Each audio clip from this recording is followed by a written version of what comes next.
Hello, everybody. This is part 2 of Wendi's motives. And if you listened to part 1, we went over about the first 5 motives for the murder of Dan Markel. And I'm also not saying that Wendi was involved in the murder. I'm not saying she's guilty or innocent. I'm just saying that these are the motives possibly surrounding Wendi and some of the people involved in the murder. So let's just jump right into part 2.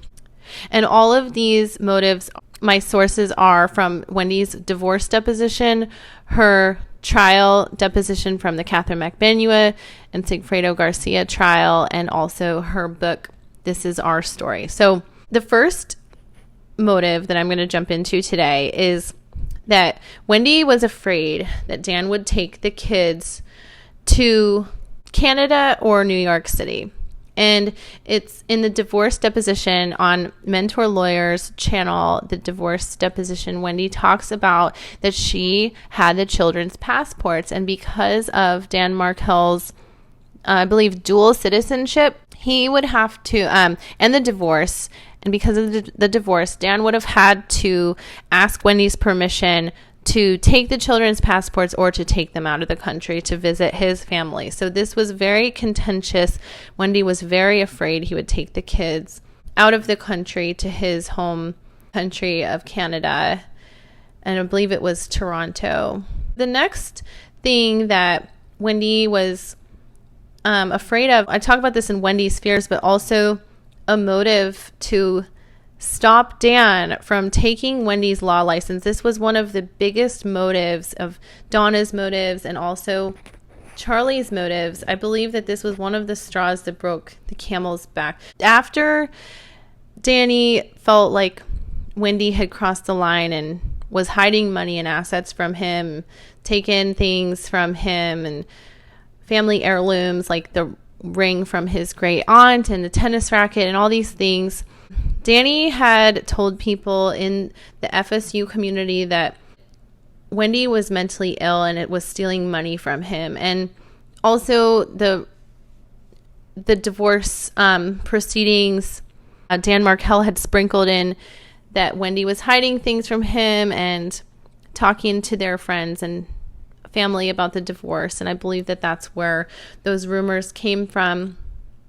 So the next reason that Wendi was upset, and could be motive for her family and friends to be upset too, was that it says in the preface of Wendi's book, This Is Our Story, that her husband had suggested that her audience might not like this book.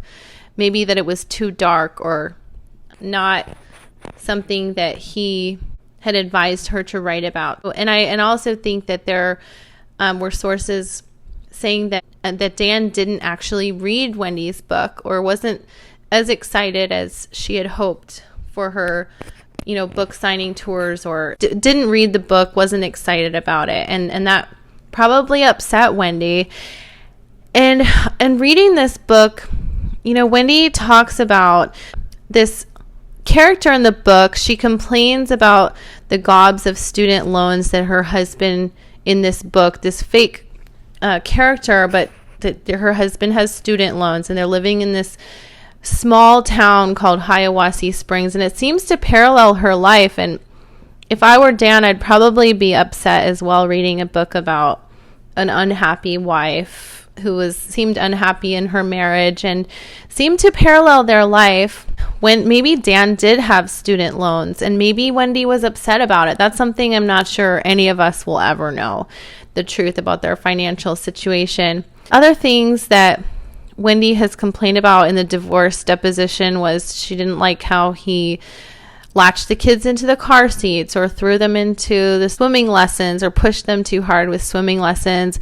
She didn't like the babysitters that he hired, and Dan would not relocate for Wendi's job at this law firm in Florida, and this Halloween rumor mill that Dan told his friends and colleagues that she was mentally ill and stole from him. And guys, I'm not saying any of these are true, but these are just what I found in her book and the divorce depositions.